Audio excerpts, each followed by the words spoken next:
Hai, ketemu kembali bersama saya Yosi di acara review dan outlook Okta Investama Berjangka. Nah, seperti biasa sebelum kita masuk ke dalam materi, kita akan berbicara dahulu mengenai apa saja tentang Okta Investama Berjangka. Oke, untuk perizinan dari Okta Investama Berjangka itu sudah sangat-sangat lengkap, di mana sudah terdapat perizinan dari Bapepti, kemudian Lembaga Clearing Berjangka Indonesia, ICDX, dan juga Asosiasi Aspeptindo. Kemudian untuk penghargaan dari Okta Investama Berjangka itu juga sudah memenangkan The Most Transparent Broker dan The Most Excellent Broker. Oke, untuk kelebihan trading di platform MT5-nya Okta Investama Berjangka itu ada banyak. Yang pertama kali adalah low spread, di mana feature ini paling banyak dicari oleh para rekan-rekan traders karena akan lebih cepat mendapatkan peluang untuk cuan atau profit di market. Kemudian low commission. Nah, bicara commission itu charge commissionnya sangat-sangat minim apabila Okta traders menggunakan platform MT5-nya Okta Investama Berjangka. Dan free swap. Nah, bicara free swap ini nih merupakan salah satu unggulannya Okta Investama Berjangka karena sedari awal Okta traders membuka account sampai dengan seterusnya itu betul-betul free swap. Kemudian proses withdrawal yang cepat menggunakan jadwal bank lokal umum nasional, dan yang terakhir itu ada program yang bernama Okta Vagansa, yang mana dari jumlah transaksi tersebut menjadi lot, dari lot itu nanti akan dikonversi menjadi poin, dan dari poin-poin yang dikumpulkan tersebut akan langsung dapat ditukarkan menjadi hadiah langsung berupa voucher, kemudian emas 1 gram, 5 gram, 10 gram, hingga motor listrik dan mobil listrik.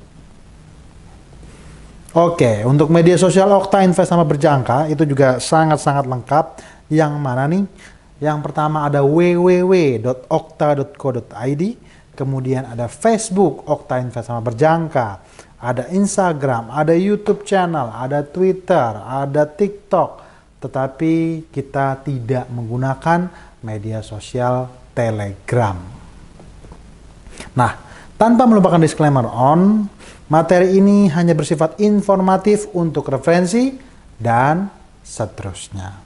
Oke, tanpa tunggu waktu lama-lama lagi, kita akan mulai masuk ke dalam materi apa saja yang akan menjadi pembahasan di podcast I Like Monday sesi 23 September sampai dengan 27 September. Nah, tiada salahnya kita akan mereview dulu apa yang menjadi hasil rilis data kalender ekonomi di tanggal 16 sampai dengan tanggal 20 September di pekan kemarin. Nah, seperti kita tahu bahwa di pekan kemarin itu banyak terdapat rilis suku bunga dari bank-bank sentral utama.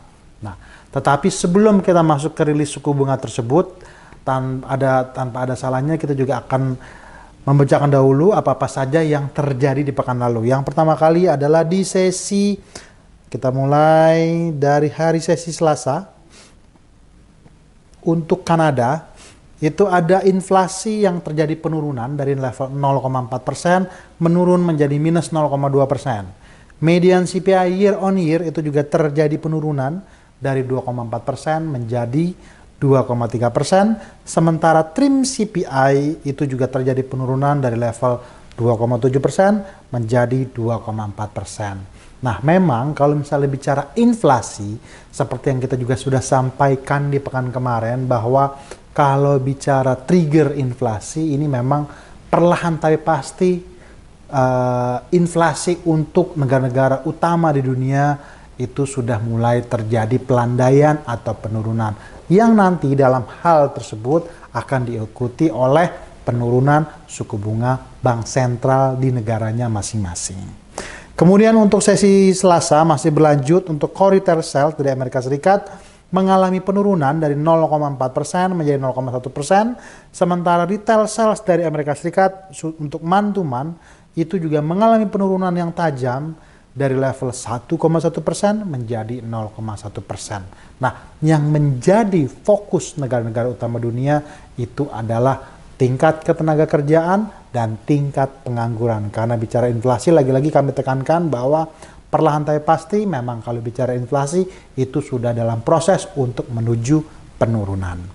Kemudian daripada inflasi Inggris di sesi hari Rabu, itu dirilis tetap dari level 2,2%, standby tetap berada di level 2,2%. Nah, untuk sesi Kamis, untuk Kamis dini hari, itu ada pengumuman suku bunga Bank Sentral yang ditunggu-tunggu nih oleh semua pelaku pasar, oleh semua trader, di mana Bank Sentral Amerika Serikat pada Kamis dini hari itu merilis penurunan suku bunga yang ternyata di luar ekspektasi pasar, yang dari level 5,5% langsung menjadi 5%. Tetapi kalau misalnya bicara penurunan sebesar langsung 0,5%, sebetulnya nih rekan-rekan trader sudah dikasih bocoran sama Bank Sentral Uni Eropa yang terlebih dahulu di 2 minggu sebelumnya itu juga sama-sama melakukan pemotongan jumbo sebesar 0,5%. Nah, tetapi terlepas daripada adanya pemotongan suku bunga 0,5% daripada The Fed, ternyata juga diikuti oleh tensi dovish selanjutnya yang kurang lebih dari pernyataannya Jerome Powell mengatakan bahwa untuk penurunan suku bunga Fed di bulan-bulan berikutnya itu juga mungkin akan tetap terjadi, bahkan akan mengulang hal yang sama langsung sebesar pemotongan 0,5%. Nah, disinyalir pemotongan itu akan adanya di bulan November dan di bulan Desember. Tetapi ya memang tanpa mengurangi harus tetap selalu memantau dari data ekonomi kalender yang berjalan. Kemudian di sesi Eropa itu juga ada pengumuman, sesi Eropa Kamis, ada pengumuman untuk Bank Sentral Inggris atau dari BOE. Nah, di sini BOE rupanya tidak melakukan pergerakan apapun, masih tetap standby, dirilis di level yang sama, berada di level 5%. Nah, ini nih yang cukup seru, karena apa? Antara Inggris yang suku bunganya 5%, dan Amerika Serikat yang juga sekarang sama-sama berada di level 5%. Nah, untuk sesi hari Jumat itu juga ada berita untuk Bank Sentral daripada Jepang, di mana Jepang itu juga rupanya sama mengikuti daripada Bank Sentral Inggris, tidak melakukan perubahan apapun, tidak melakukan kenaikan, tidak melakukan penurunan.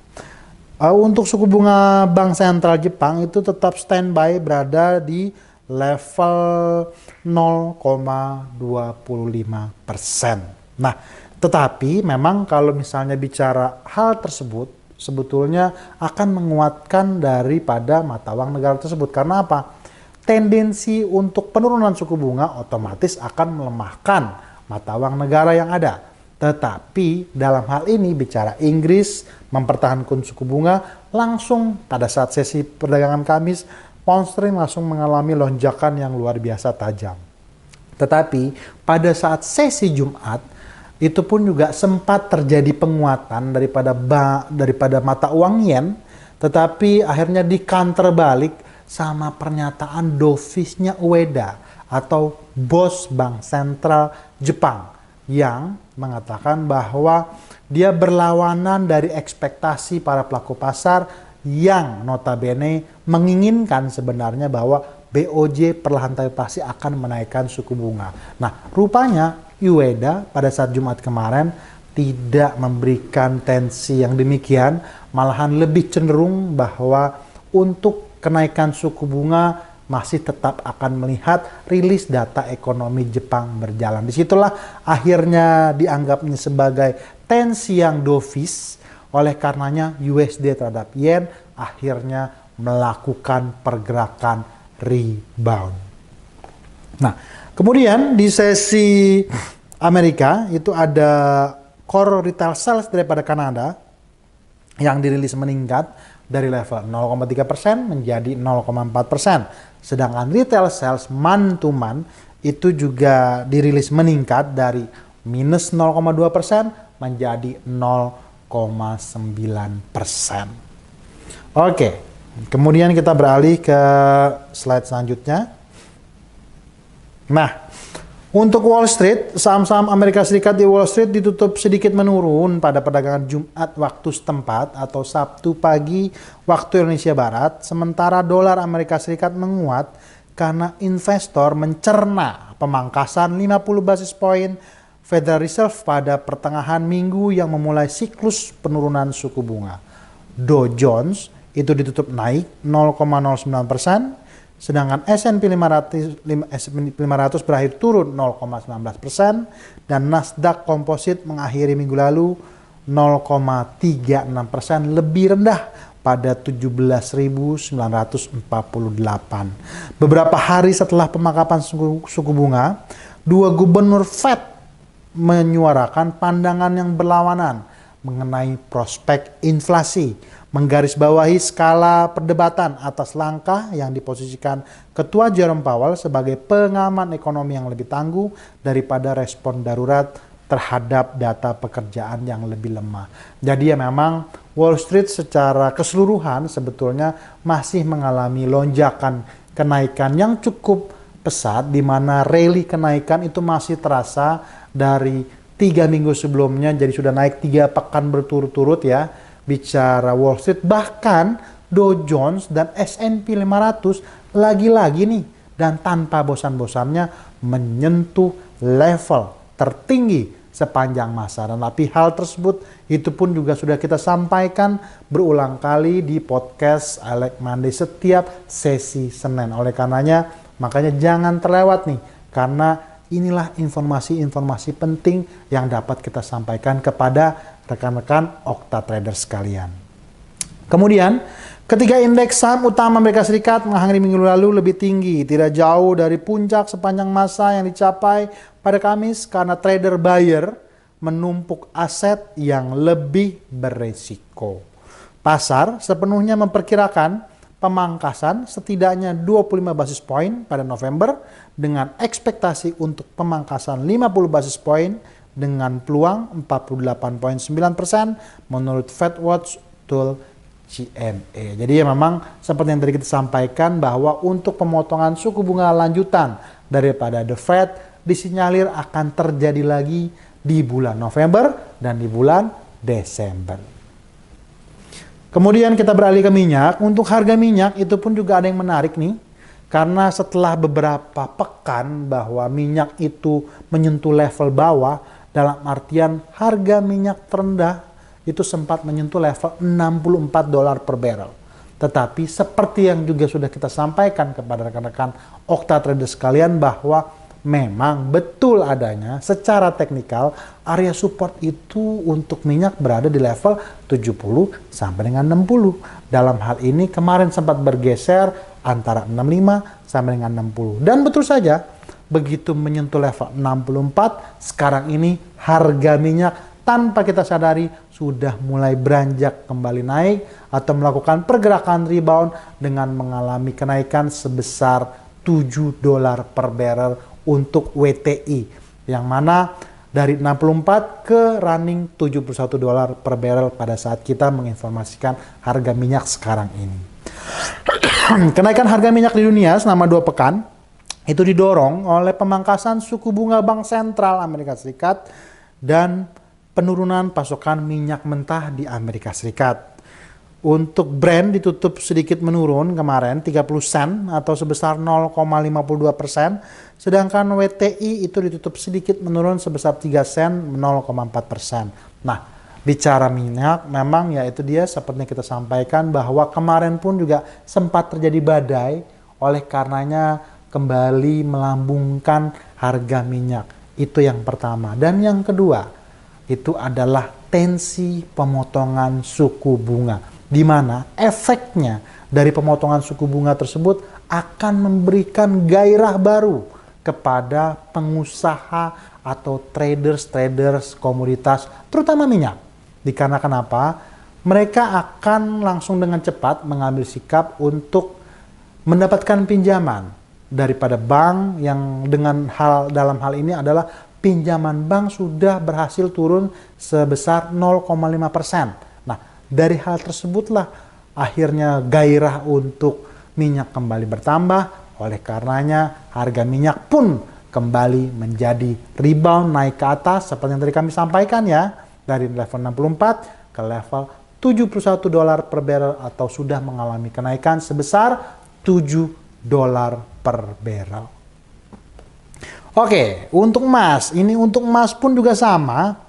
Harga emas melonjak melewati $2.600 di sesi Jumat. Nah, inilah lagi-lagi juga sama halnya seperti Wall Street, merupakan momen yang dimana para investor emas, para trader emas betul-betul tersenyum lebar dikarenakan lagi-lagi harga emas mencapai level tertinggi sepanjang masa.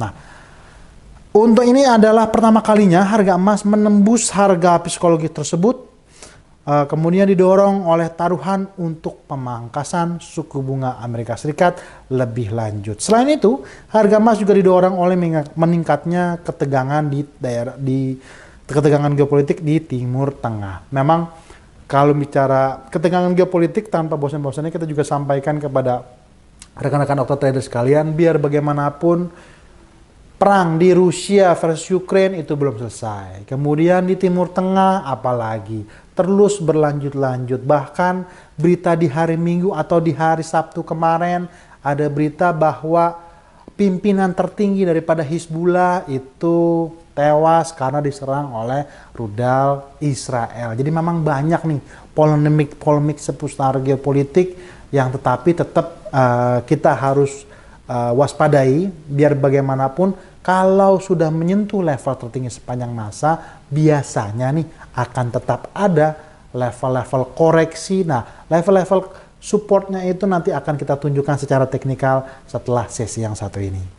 Kemudian harga emas juga didorong oleh meningkat ketegangan di Timur Tengah. Harga emas di pasar spot naik 0,3% menjadi 2593, sementara emas berjangka naik menjadi 2646. Kemudian rally terbaru harga emas batangan mendapat dorongan setelah Fed memulai siklus pelonggaran agresif pada hari Rabu dengan pengurangan setengah poin persentase. Penurunan suku bunga Fed ini menambah daya tarik emas yang tidak memberikan keuntungan bunga, sementara harga aset safe haven telah naik 26% pada 2024, kenaikan tahunan sebesar 2010. Jadi memang sedari awal tahun sampai dengan September ini emas sudah mengalami kenaikan sejauh 26%. Ini merupakan angka yang magnificent ya. Tetapi lagi-lagi ya kami tekankan ya bahwa tetap waspada sama pergerakan koreksi-koreksi emas. Nah, disitulah justru seninya. Karena apa? Okta Traders dari Okta Investama Berjangka akan memberikan level-level support di mana nih angka-angka yang bagus atau yang baik untuk melakukan posisi buy. Nah, untuk pekan ini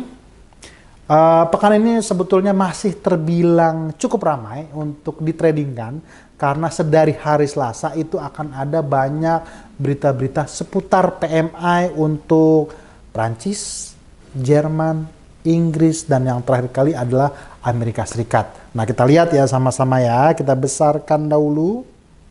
Oke. Nah, untuk Prancis dari flash manufacturing-nya dari 43,9 menjadi 44,3. Oke, mengalami kenaikan, tetapi sebetulnya itu tetap dipandangnya tidak bagus. Karena apa? Masih jauh berada di bawah level angka 50. Nah, tidak bosan-bosan yang kita sampaikan kepada rekan-rekan Okta Traders. Kalau di bawah 50, berarti negara tersebut mengalami zona kontraksi atau penurunan. Kalau di atas 50, baru tuh negara tersebut mengalami zona ekspansi. Kemudian Jerman itu juga flash manufacturing itu juga sama dirilisnya di level 42,4. Bahkan Jerman lebih jauh lagi daripada Prancis. Prancis 44, Jerman 42. Lebih jauh lagi daripada level angka 50. Kemudian Uni Eropa secara keseluruhan itu berada di level 52,5 menjadi 52,3. Oke lah. Tetapi ya ingat ya, bicara Jerman, bicara Prancis, dan itu bisa ada kemungkinan bahwa euro terhadap USD akan mengalami penurunan. Kemudian untuk Inggris itu juga ada dari 52,5 menjadi 52,3, sama, malahan juga terjadi penurunan walaupun untuk manufacturingnya Inggris masih berada di atas angka 50.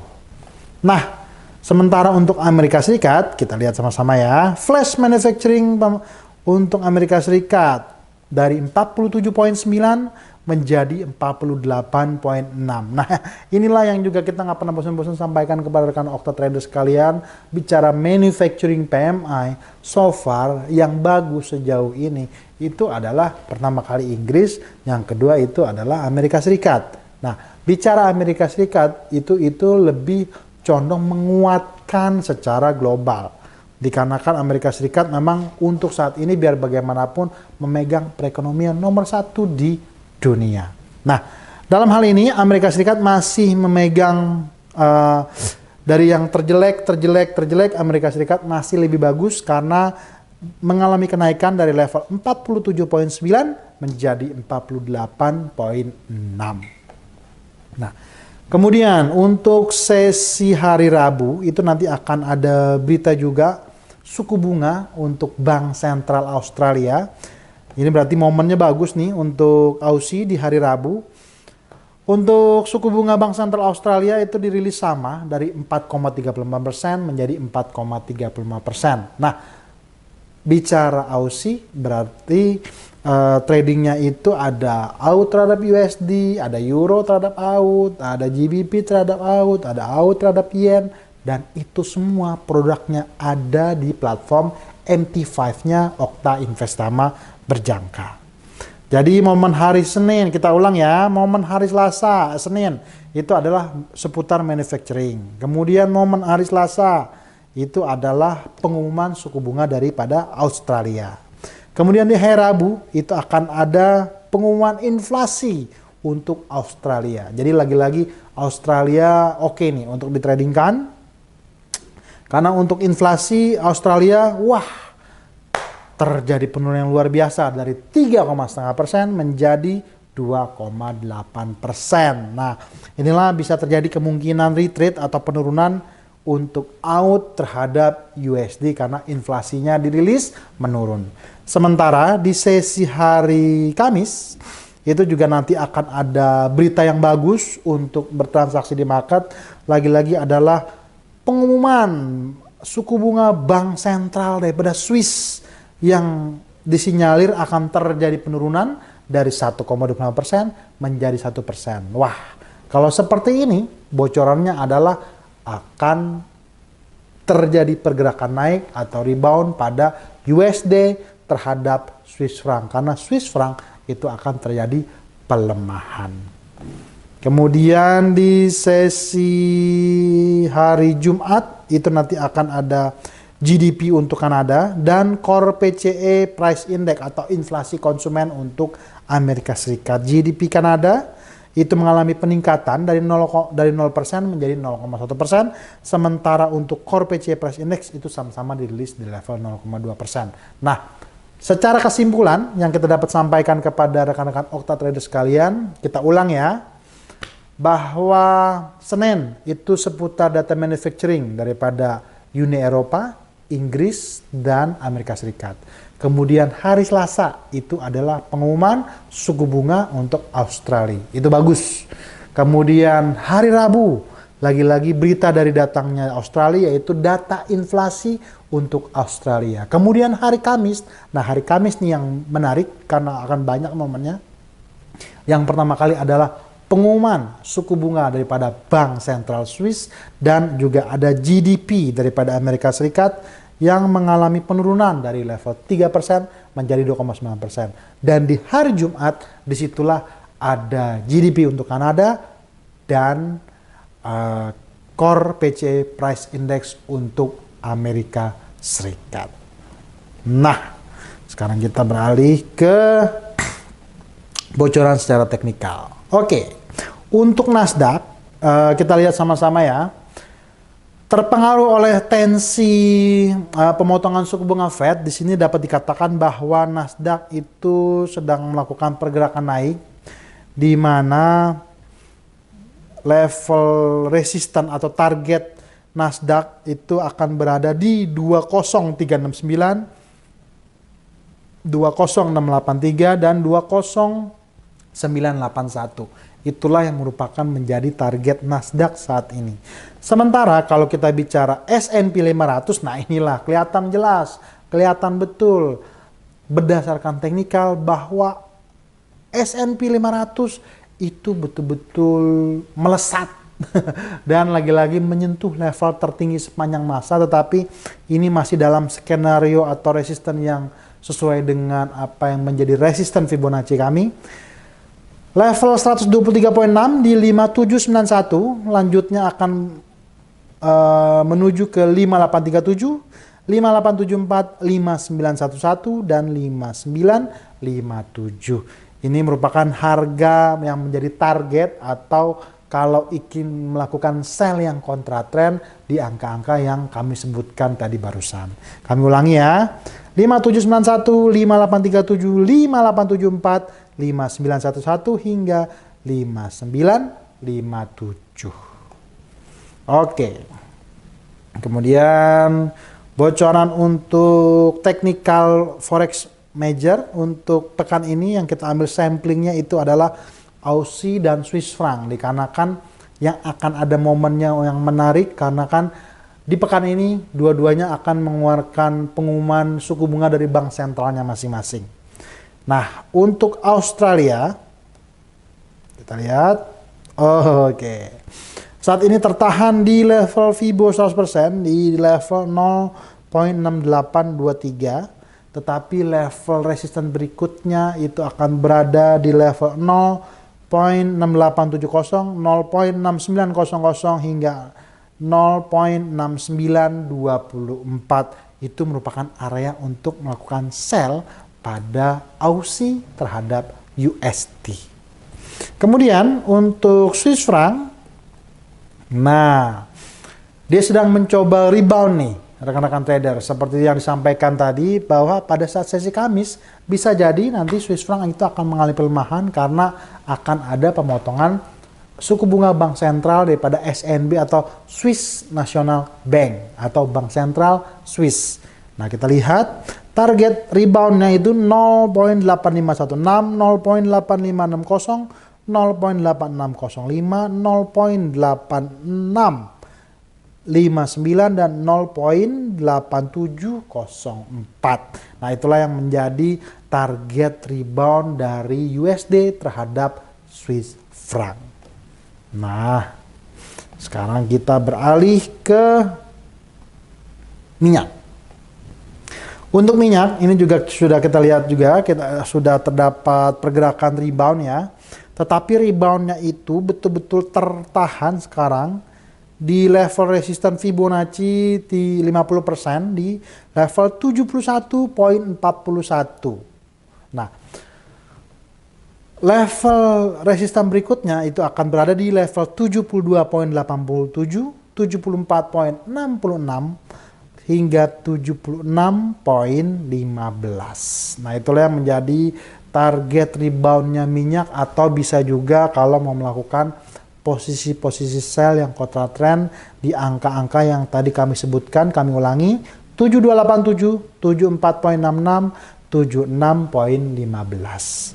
Sementara untuk emas, nah ini nih yang dicari-cari nih sama rekan-rekan sekalian, karena memang ya banyak ya pertanyaan seputar, wah Pak, emasnya naik terus nih Pak, jadi level support atau level buy-nya yang bagus nih di mana nih Pak, yang sekiranya resikonya lebih minim. Kalau resiko kami nggak bosan-bosan ingatkan ya, itu pasti akan selalu ada, karena ini bicaranya adalah konteks trading sekaligus investasi. Investasi selalu berbanding lurus dengan adanya risiko. Tetapi ya Bagaimana? Nah, jadi ada bocoran dari Goldman Sachs menyatakan bahwa target emas itu ke 2.700. Sekarang ini baru di level 26-20-an. Jadi masih ada potensi kenaikan sebesar $80 per troy ounce. Oke. Sudah habis materinya, jadi itulah informasi yang kita bisa sampaikan seputar emas ya. Yang sejalan dengan tema apa yang kita ingin sampaikan kepada rekan-rekan Okta Trader sekalian, bahwa level buy-nya di mana nih? Level supportnya emas yang bagus itu di mana nih? Tadi kita sudah sampaikan, dan tidak pernah bosan-bosan kita sampaikan kepada rekan-rekan sekalian, rencanakanlah selalu tradingan Anda dan bertransaksilah sesuai dengan apa yang sudah Anda rencanakan terhadap market bersama Okta Invest Sama Berjangka. Bertemu lagi bersama saya Yosi di pekan depan. Bye-bye.